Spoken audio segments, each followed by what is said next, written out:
हरे कृष्ण। आप सभी का स्वागत है आचार्य सीरीज में। मैं हूं श्री चैतन्य चंद्र दास। आज हम छोटी सी लीला देखेंगे सनातन गोस्वामी की।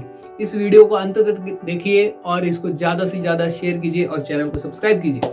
तो एक बार सनातन गोस्वामी जब वृंदावन में थे, जैसे महाप्रभु ने सनातन गोस्वामी, रूप गोस्वामी और बाकी जो 6 गोस्वामी थे उनको वृंदावन में भेजा था, उधर किताबें लिखने के लिए, मंदिर बांधने के लिए और जो भगवान की लीला स्थली है वो ढूंढने के लिए।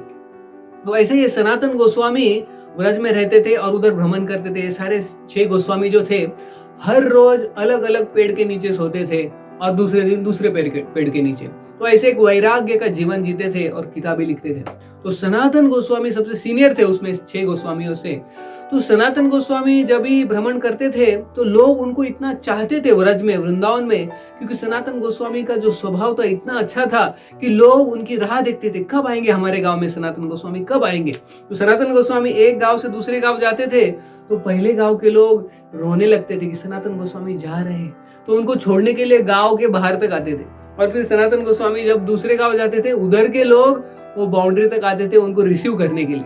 तो इतना चाहते थे व्रज के लोग सनातन गोस्वामी को, क्योंकि सनातन गोस्वामी उनके घर पे जाते थे, बैठते थे, पूछते थे कि आपके घर पे कैसा चल रहा है सब कुछ, आपकी गाय कैसे है, बछड़े कैसे है, आपके पुत्री का विवाह हुआ क्या नहीं, ये सब डिटेल में पूछते थे सबके साथ और उनके साथ बहुत ही स्नेह पूर्वक बर्ताव करते थे। इसलिए व्रज के हर एक व्यक्ति सनातन गोस्वामी को बहुत चाहता था। तो ऐसे सनातन गोस्वामी भ्रमण करते करते एक बार पहुंचे गोवर्धन के पास, जहां पे चक्लेश्वर महादेव का मंदिर है।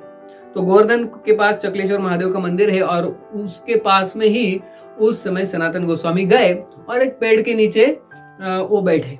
तो उधर फिर अपना भजन वगैरह करने लगे वो, और बाद में एक शाम को उन्होंने दिया लगाया और उस दिया में वो लिखने लगे, किताबें लिखने लगे। तो जैसे ही वो किताबें लिखने लगे तो उन्होंने देखा कि यहाँ पे बहुत सारे मच्छर है और मच्छर आने लगे और उनको परेशान करने लगे, उनको काटने लगे। तो सनातन गोस्वामी सोचने लगे, अरे मुझे ये भगवान की सेवा करनी है, मुझे लिखने हैं, ग्रंथ लिखने हैं, लेकिन ये मच्छर मुझे इधर सेवा नहीं करने दे रहे। मैं क्या करूंगा, मैं अभी अगले दिन तो यहाँ से चला जाऊंगा, दूसरी अच्छी जगह ढूंढूंगा जहाँ पे मैं अच्छी सी सेवा कर सकता हूँ। तो ऐसे सनातन गोस्वामी ने सोचा। तो उस समय वहां पे जो चक्लेश्वर महादेव मंदिर, जहाँ पे महादेव का खुद वो मंदिर है, तो महादेव को पता चला कि सनातन गोस्वामी यहाँ पे आए हैं, नजदीक ही पेड़ के नीचे वहां पे बैठे हैं और वहां पे वो लिख रहे हैं, लेकिन ये जो मच्छर है उनको बहुत परेशान कर रहे हैं। और महादेव को पता चला कि सनातन गोस्वामी सोच रहे हैं कि यहाँ से वो कल निकल जाएंगे। तो जो महादेव है, जो देवों के देव है, उन्होंने सोचा, अरे सनातन गोस्वामी इतने भगवान के बड़े शुद्ध भक्त है और उनका संग मुझे प्राप्त होने वाला था, लेकिन ये मच्छरों ने गड़बड़ कर दिया। तो वो बहुत गुस्सा हो गए। तो वो एक ब्राह्मण का रूप लिया उन्होंने, महादेव ने, और सनातन गोस्वामी के पास गए और बोले कि हे सनातन गोस्वामी, यहाँ से मत जाइए, ये बहुत अच्छा जगह है, गोवर्धन नजदीक है यहाँ पे, और गोवर्धन के पास आप यहाँ पे रहो और अपना भजन करो, अपना आप लिख सकते हो किताबें। लेकिन सनातन गोस्वामी बोले कि यहाँ पे बहुत मच्छर है, इसलिए मैं जाने का सोच रहा हूँ। तो ब्राह्मण बोले कि आज आप यहाँ पे रुको और कल देखो, अगर आपको लगता है कि यहाँ पे बहुत ज्यादा मच्छर थे आप जा सकते हैं, लेकिन एक दिन और एक्स्ट्रा रुक के देखिए। तो सनातन गोस्वामी मान जाते हैं, ठीक है। तो उसी समय, उसी रात महादेव क्या करते हैं, तुरंत जो मच्छरों के देवता है उनको बुलाते हैं, तुरंत आ जाओ इधर, क्योंकि वो देवों के देव है। तो मच्छरों के जो देवता है वो प्रकट हो जाते हैं महादेव के सामने और महादेव उनको बोलते हैं, देखो ये सनातन गोस्वामी भगवान के इतने बड़े भक्त है, वो यहाँ पे आए और मुझे उनका संग चाहिए, लेकिन ये सब तुम्हारे मच्छर उनको परेशान कर रहे हैं, कल एक भी मच्छर उधर दिखना नहीं चाहिए। महादेव ने ऐसी धमकी दी मच्छरों के देवताओं को।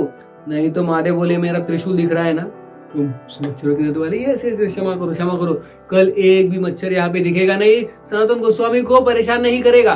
तो फिर वो चले गए देवता और फिर अगले दिन देखा सनातन गोस्वामी ने एक भी मच्छर नहीं है। तो वहां पे ही रहे सनातन गोस्वामी काफी दिन और महादेव साक्षात जाके उनका संग लेते थे, शुद्ध भक्त का। तो ऐसे सनातन गोस्वामी बहुत प्रिय थे, सबके लिए प्रिय थे। शिवजी भी उनका संग लेने के लिए आते थे और सारे व्रजवासी उनका संग लेने के लिए आते थे। तो सनातन गोस्वामी का जब तिरोभाव हुआ तो उस समय सारा वृंदावन, सारे व्रज के लोग रो रहे थे।